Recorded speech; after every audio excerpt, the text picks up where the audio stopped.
বিসমিল্লাহির রহমানির রহিম। আজকের এই নবীনবরণ অনুষ্ঠানের 2024 ও 25 সালের নবীনবরণ অনুষ্ঠানের diploma in nursing science and midwifery, diploma in nursing science and এটা কি মিডওয়াইফারি না, মিডওয়াইফারি এবং BSc in nursing. BSc nursing যারা ভর্তি হয়েছে, ডিপ্লোমায় যারা ভর্তি হয়েছে, মিডওয়াইফারিতে যারা ভর্তি হয়েছে, আমি সবাইকে আমার আন্তরিক শুভেচ্ছা ও অভিনন্দন জানাচ্ছি যে তোমরা একটা নতুন একটা জায়গায়, নতুন একটা পরিবেশে তোমরা আজকে আসছো এবং এখানে তোমরা যে উদ্দেশ্য, যে অবজেক্টিভ নিয়ে তোমরা এখানে আসছো, যে এখানে আমরা নার্সিং পড়তে আসছি এবং তোমাদের গোল থাকবে যে আমরা এখান থেকে 3 বছর সম্পন্ন করে শেষ করে এখান থেকে একজন ভালো নার্স হয়ে বের হব। এটাই তো তোমাদের উদ্দেশ্য, তাই না?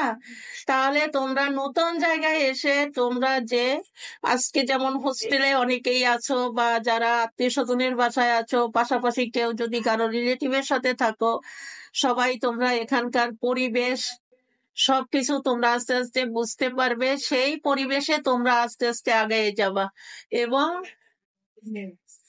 যে তোমরা কোনো সমস্যা এই আসা যাওয়ার কারণে আমাদের এই কলেজে বা কোনো রকম সমস্যা জটিলতা দেখা গেলে তোমরা প্রশাসনিক যিনি কাজ করে ওনাকে তোমরা জানাবা, যাতে তোমাদের কোনো প্রবলেম না হয়। এটা আমার তরফ থেকে বলছি, আমি অধ্যক্ষ হিসাবে। এবং ক্লাসে তোমাদের প্রতিটা শিক্ষক বলে গেছে যে ক্লাসে রীতিমতো আসার জন্য এবং শ্রেণীকক্ষে যদি তোমরা সঠিকভাবে সঠিক সময় পদার্পণ না করো, মনে করো একটা ক্লাস শুরু হবে 8টায় বা 9টায়, তুমি যদি আসো 9:30 10টা এরকম আসে, অনেকেই আছে, তোমরা ওই থেকে তোমরা বিরত থাকবা যে তোমার টাইম 9টায়, তুমি ঠিক 9টায় ক্লাসে আসবা।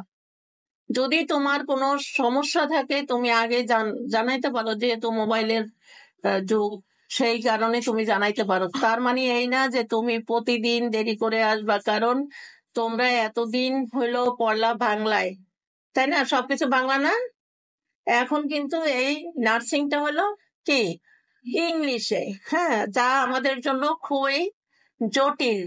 হ্যাঁ, কিন্তু জটিল বলে ভয় পেও না, কারণ এটা অভ্যাস হয়ে যায়, কারণ সবাই এইভাবেই চলে গেছে। আমরাও এক সময় এই বাংলা থেকে ইংলিশ পড়ে এই পর্যন্ত আসছি, তোমরাও পারবা যদি তোমরা একটু সচেতন হও, তোমাদের ভিতর অ্যাওয়ারনেসটা থাকে যে আমরা এত কষ্ট করে এখানে আসছি, হ্যাঁ, টাকা পয়সা খরচ করে পড়তে আসছি, তাহলে সেই জিনিসটা তোমাদের মধ্যে রাখতে হবে, প্রত্যেকের মধ্যে। আমি বিএসসি দেরও বলি, ডিপ্লোমাদেরও বলি, যারা মিডওয়াইফারি আছে তাদেরও বলি,